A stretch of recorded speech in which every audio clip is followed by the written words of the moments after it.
से लोग ऐसे होते हैं जिन्हें ये शिकायत होती है कि बहुत ज़्यादा हेल्दी और फ्रीक्वेंट मील्स लेने के बाद भी हमारा वेट गेन नहीं हो रहा। तो वेट गेन ना होने के बहुत सी काजेज़ हो सकती हैं, जिनमें hypothyroidism, type 1 diabetes, medications, eating disorders, inflammatory bowel syndrome और बहुत सारे ट्रीटमेंट्स, मेडिकेटेड ट्रीटमेंट्स आ जाते हैं जिनकी वजह से हमारा वेट गेन नहीं हो रहा होता।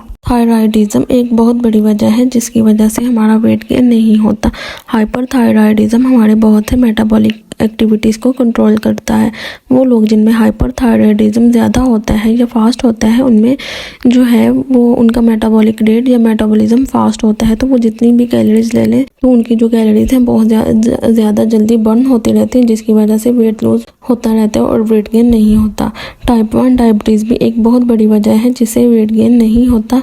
टाइप 1 डायबिटीज़ में जो है इंसुलिन हमारा नहीं बन रही होती। जो इंसुलिन है वो एक हार्मोन है जो रिस्पॉन्सिबल होता है ग्लूकोज के मेटाबॉलिज्म के लिए।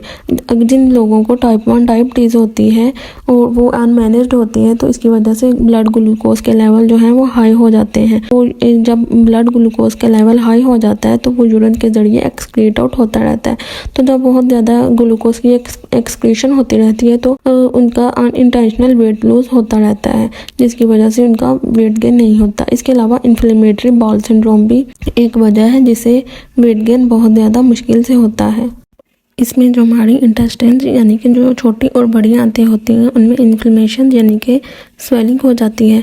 तो जब इनमें स्वेलिंग हो जाती है तो जो पर्सन होते हैं जिनको ये डिजीज़ होती है वो ज़्यादा खाना नहीं खा सकते, तो ये भी एक वजह होती है जिससे उन्हें डायरिया हो सकता है। इसकी वजह से भी इनका फ्रीक्वेंट वेट लूज जो है वो होता रहता है।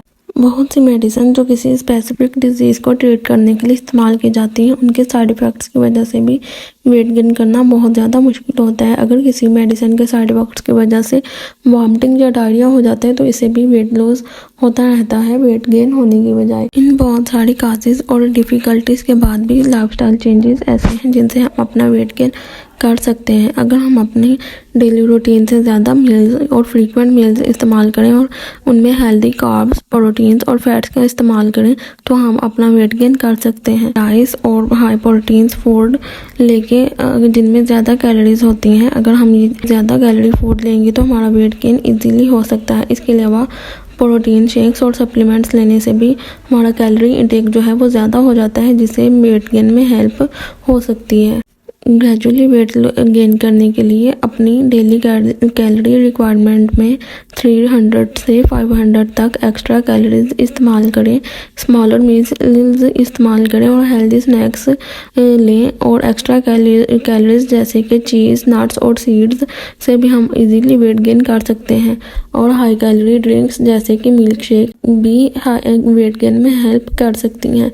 बैलेंस डाइट जो है वो हमें डिफरेंट फूड ग्रुप से इस्तेमाल करनी चाहिए, जैसे कि फ्रूट्स और वेजिटेबल्स, कार्बोहाइड्रेट्स, डेयरी, दूध, अंडे वगैरह। इन सब के जो है इंटेक से भी वेट गेन करना बहुत ज़्यादा इजी हो सकता है। फिशेस, एग्स और लीन मीट इस्तेमाल करना चाहिए। इसके अलावा योगर्ट और राइस को भी वेट गेन करने के लिए यूज़ किया जा सकता है।